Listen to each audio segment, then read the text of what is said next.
Stop relying on a single compressor to handle your bass. To sit more even across the board. To even things out. Even out the volume of your 808s. Outdated methods can effectively address frequency bumps in the low end. So I'm always going to be 2 dB louder than you. Listen to how this bass transforms into a powerful sound with the right approach.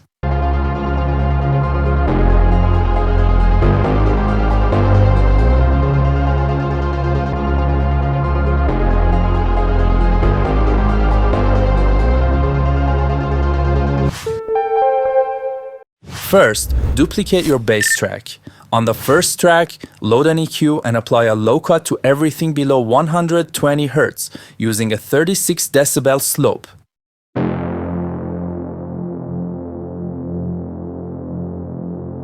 This isolates the growl, mids, and highs of the bass. Next, duplicate this EQ onto the second bass track. Modify the EQ on this second track by selecting the band you created and switching it to a high cut.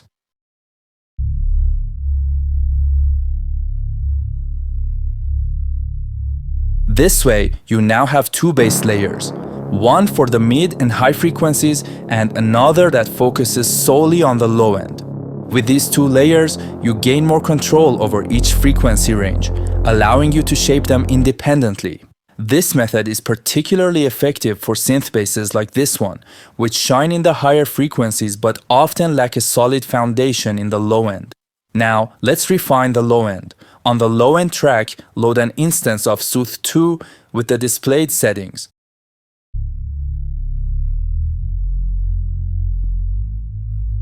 For this step, we aim for a maximum of 12 decibels of gain reduction to keep the dynamics under control while preserving the natural feel of the bass. As you can hear, the processing aligns perfectly with the bass, following it note by note.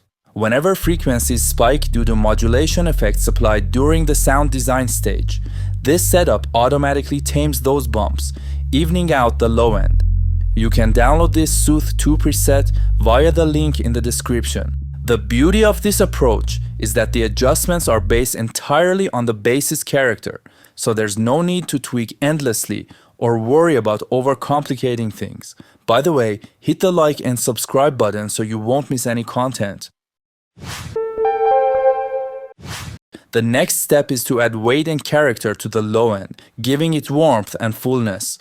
To do this, load an instance of FabFilter Saturn 2 and apply subtle saturation. The goal here is to enhance the low end without introducing unwanted high-frequency content or harmonics that could clutter the mix. If you don't have FabFilter Saturn 2, no worries, you can achieve similar results with other saturation plugins. For instance, Soft Tube Saturation Knob, a free option, or Standard Clip work just as well for this purpose. Whichever plugin you choose, the key is to apply just a touch of saturation. Just real quick, need help with your mix? You can book a 1-hour one-on-one consultation session with me. I'll identify the issues in your mix and provide advanced, modern techniques to resolve them. Reserve your spot now through the link in the description.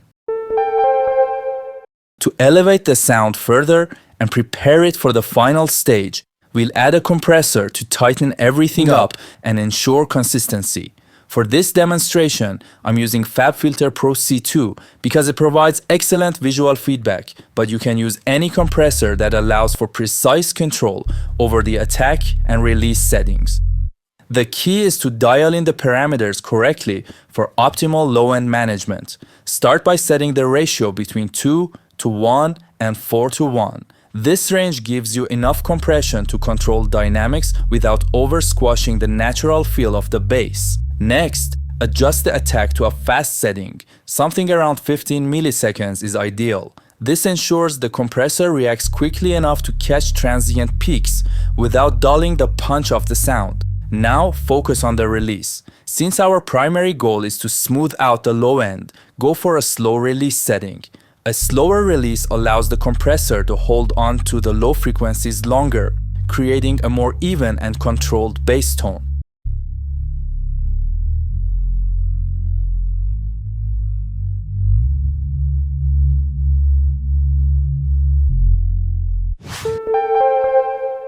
We're now finished with the low-end processing and the foundation of your bass is solid and controlled.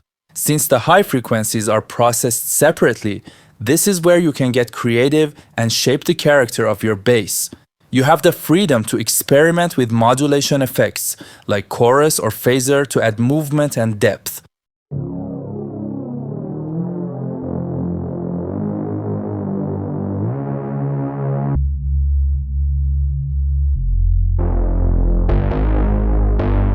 These effects can enhance the texture and make the bass more dynamic and engaging.